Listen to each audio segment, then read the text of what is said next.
I'm here for a good time, not a long time, you know. I haven't had a good time in a long time, you know. I'm way up, I feel blessed. What's going on, YouTube? Sneaker Scavenger here. Gonna show you guys my latest pickup. Sorry about the long delay. Just let's be real. Like, what's honestly released that people that you wanted? You know, not people, but you wanted. Like, I personally haven't seen much. You know, but let's get right into it. My latest pickup, Jordan 30th anniversary box. I mean, these are pretty old, but I had them sitting around. And I had to show you guys. You know. Got the Air Jordan 10 Retro 30th Anniversary, size 10.5. Retail price was at $190. All right, let's see what they're talking about, right? Let's see what they're talking about. Boom. Boom. Whew. Bulls over Broadway. No. Let me get out. Let me get serious talk now. All right. Everybody knows the 10s. All right. Every accomplishment that Jordan had between the first half of his career, which is like before the, you know, he retired the first time, because Jordan did that, like, you know, that girl that says yes to you but then says no to you, but then says yes to you but then says no to you type thing with us, because he was in and he was out and he was in and he was out. But anyway, that's just, you know, neither here nor there. The 10, some people love it, some people hate it. I have mixed feelings about it too. I'll be honest with you. I like certain 10s, and there's certain 10s that I'm like, you know, why'd they do that? When I first saw this colorway, that's honestly what I thought about. I'm like, all right, they just took a 10 that a lot of people don't love, and they threw red all over it because everybody loves an all red shoe or mostly red shoe, and you know, kept it monotone and blah blah blah. And then they threw a little splatter on there because everybody loves splatter on the midsole. I know I do. And you know, it wasn't until I really saw the shoe in hand, and even when I saw pictures of it, I still wasn't like in love with the shoe. And I saw it in hand, and I was really, you know, impressed. I was like, wow, this like leather feels like no other 10 that I have. You know, I have steel 10s. I wear them all the time. I have steel 10s. I have powder blue 10s, Chicago 10s, whatever. Point is, none of them feel this way.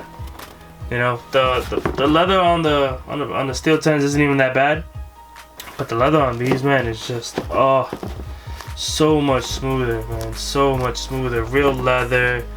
It feels like they took the leather and beat it up before they made the shoe, and then they put it on the shoe. That's what it feels like, you know. And then on the insole, I don't know, I'm not gonna get that, but the insole, this has like the number 30 on there, represent, you know, 30 years of Jordan brand.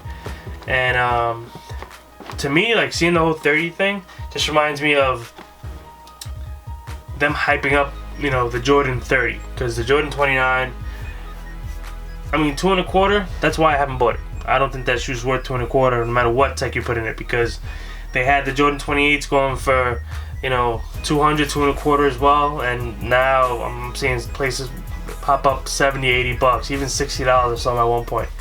And that just shows you, you know, like, the shoes, not that they're not worth it, because I think when it comes to sneakers, it's all about individual worth. You know, some people spend $1,000 on a sneaker and they're like, oh, it's worth it. Some people spend $100 and they say it wasn't worth it. So it's all what you think. And my personal opinion is, you know, that shoe isn't worth, maybe as a tech guy, maybe as a you know, performance sneaker, that's what it's worth, but it's just not worth it to me. Anyway, Bulls over Broadway, Jordan 10. My kind of, I guess, the Columbia 4s were my first, like, not anniversary, my first remastered shoe, but you know, I was kind of expecting them to give that shoe a good quality because of, you know, it not being retroed for 15, 16 years.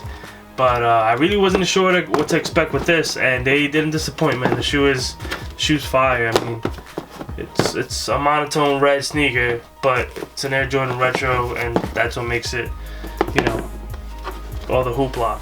I know they didn't sell out. I'm pretty sure you might even still be able to, you know, cop a few places.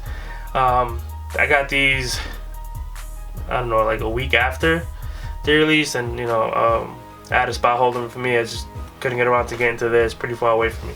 Anyway, point is, shoe, the box, paying $190. I don't know. My dilemma with the price hike, if you like it, you buy it. That's what it comes down to. But if you ask me, I was actually talking about this with my boys the other day. The bin series came up, and the bin series was retail $175, and it killed the quality of the other retros going for $160. Most notably, like bin 5s.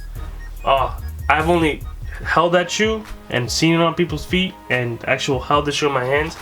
It's an awesome quality shoe, but the same year, like the Black Cement 3's released, and everybody went nuts over that shoe. I know I copped 3 pairs without blinking. I wanted that shoe so bad. But the quality on it, let's be real, it's not what it should be, And you're telling me for $15 more you could get what it is, but now you went from what were they last year? $170. Now they're $190 this year. So for $20 more, you're getting way better quality. It's just another excuse to get more money for Jordan Brand, because if they're selling shoe for $160 and then resellers out there buying 30 of them, shout out to all the resellers, because you guys make I guess international buying possible, because some people can't come to the States and buy shoes, or you make it to that one guy who doesn't want to get online and would rather pay you. I get it, man. It's a hustle. I get it. But to the guys who struggle getting online and struggle, getting lottery tickets or whatever they do now to get retros, I know it's a pain in the ass, and you guys hate resellers. So I understand both sides of the business, so to speak, or the scheme. But I lost my train of thought. What was I? Never mind. The way I see it is, as a big corporation, Jordan Brand, that Jordan Brand is, they see their shoes selling, for 40, 50, 100% more than what they're retailing them for. So the way I see it as is, let Jordan Brand make more money by charging the retailers more. Let retailers make up that difference by then selling the shoe for more. That's where the MSRP comes from. The retail store is not the one that makes up the price. It's the actual Jordan Brand or manufacturer. And obviously they work together with the retailers to decide whether or not that price increase is going to actually happen, or when and if it will, how much, blah blah blah. So I really think retros is going to go 200. The Jordan, the Columbia 11s went for 200. What am I talking about? But the non-special once a year releases, they're gonna be going for 200 in any year now, man. Maybe even next year, maybe the end of this year. Who knows? But that's the way I see it. They're like, why are we gonna keep? They keep track. They follow this stuff. Why are they gonna keep? Selling shoes for 160 when you get it for 190 and people are still gonna buy it. You're gonna sell it for 200 and people are gonna buy it. And I haven't picked up every shoe. I didn't pick up the 7s. I didn't like that for 190. I didn't like that shoe for 190, to be honest with you. And maybe that's just me looking at shoes as they're not worth that much anymore, or they never were worth that much. And I know I'm not the only one, because obviously these 10s are sitting, the Liberty 10s. People can say what they want. I know they were sitting, because I saw a ton of stores of them just today that still had a full size runs. It's not from assuming. That's from walking in and talking to the employees and asking them, hey, can I get these in a 9 or an 11? And they're like, yeah, I have a 10 too, I have a 12, blah blah blah. You have full size run? Yeah. You want to buy 6 of them, thinking that I'm like a reseller? And I'm like, no, I'm not gonna do that. But that's just how I get the information from the stores, is they know what they have and they know they want to sell it because they get their commission, blah blah blah. Anyway, where am I going with this? Consumers, that's what we are, right? We're consuming the product. I think that as a population of consumers, we're starting to wise up to the fact that these shoes are just going to keep going up in price, and we're not going to keep buying them. And maybe that is where Jordan Brand is going to kind of dissipate the price hikes. who knows? I don't know. That's just me thinking, logically and how business works in general. But as long as they're selling out, they're gonna keep raising up the prices. That's what I see, and I don't see sneakers selling out anymore. Not every pair at least. This year, I didn't see the 7 sell out. I know they're still in stores. I didn't see the Wolfgate 3 sell out that quickly. I didn't see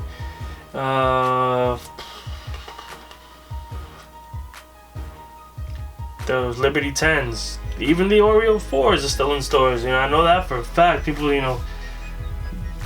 I'll talk about the Oreo 4 in another vid, but anyways, this video's getting way too long. Sorry for keeping you guys. Let me know what you think about, Bulls over Broadway 10s. I like them. I'm pretty sure some people don't, and I'm pretty sure some people love them. Let me know what you guys think.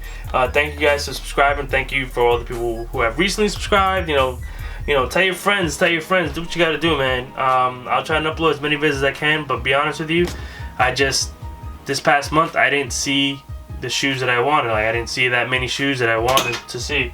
So, why buy something I don't like? Just to make a vid? No. Just to buy it? No. So, buy what you like, wear it, rock it, do what you want. Alright, later guys.